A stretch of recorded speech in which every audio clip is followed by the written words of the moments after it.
Bertemu kembali. Penularan penyakit tangan, kaki dan mulut HFMD di Malaysia semakin membimbangkan.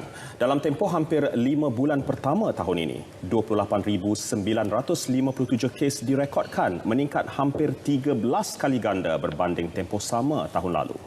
Ya, apakah faktor yang menyumbang kepada peningkatan mendadak kes tersebut hingga melebihi paras ambang epidemik di beberapa negeri? Dan bagaimana cara untuk mengekang penularannya? Ikuti laporan Syazwani Samsul.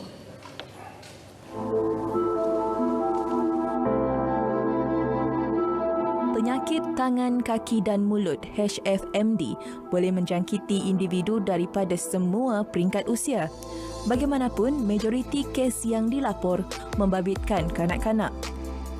Realitinya, kes HFMD membabitkan kelompok tersebut bukanlah sesuatu yang baharu.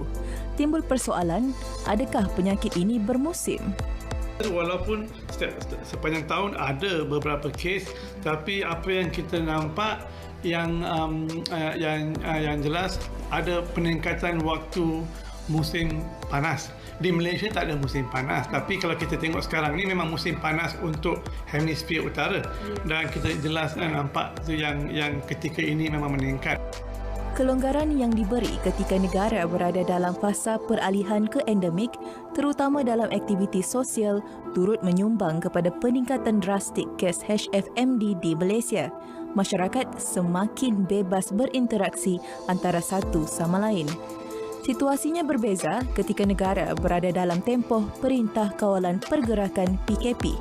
2 tahun yang lepas kita ada COVID, kita menjalankan lockdown, tak ada pergi ke sekolah, pergaulan antara kanak-kanak dan ibu bapa kurang. Selepas kita saja melonggarkan SOP ini dan itu pergaulan banyak, dan juga kerana kanak-kanak ini tidak dijangkiti oleh virus HFMD, jadi mereka dijangkiti sekarang kerana kerentangan badan mereka dah turun dah.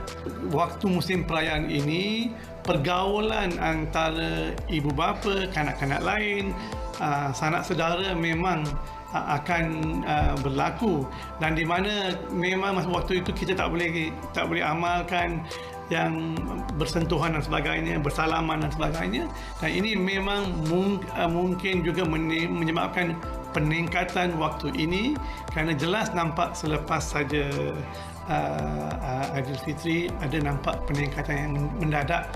Ini mungkin salah satu sebab, Majlis. Individu dijangkiti HFMD kebiasaannya akan demam, diikuti ruam melepuh pada tangan, kaki, mulut dan lidah. Juga mengalami gejala jangkitan saluran pernafasan, muntah, cirit-birit dan kurang selera makan. Bagaimanapun, terdapat beberapa kes yang boleh mengakibatkan komplikasi lebih serius. Ada sebilangan di kalangan kanak-kanak yang mendapat HFMD ini boleh melarat, di mana dia boleh menjadi lagi sakit, terutamanya kalau demam berterusan, tidak makan minum, dan ini segelintir ini yang boleh menyebabkan komplikasi jantung dan otak, radang pada otak dan jantung. SOP COVID-19 boleh digunapakai untuk mengekang penularan penyakit tangan, kaki dan mulut HFMD terutama di lokasi yang sesak dan tertutup. Yang pertama, kita akan periksa anak-anak sebelum masuk ke sekolah. Kita akan cek dia punya suhu, dia punya tangan, kuku, and then kita akan bersihkan permainan. Lepas tu kita akan basuh tangan setiap kali buat aktiviti, and last sekali kita akan elakkan dia orang berkongsi dia punya bekas makanan dan sebagainya. Kerjasama antara ibu bapa dan pusat jagaan menjadi asas penting ke arah mengekang penularan penyakit kaki tangan dan mulut. Aspek kebersihan seperti kerap membasuh tangan perlu sentiasa diterapkan dalam kalangan kanak-kanak selain memastikan kawasan yang sering dicapai sentiasa bersih.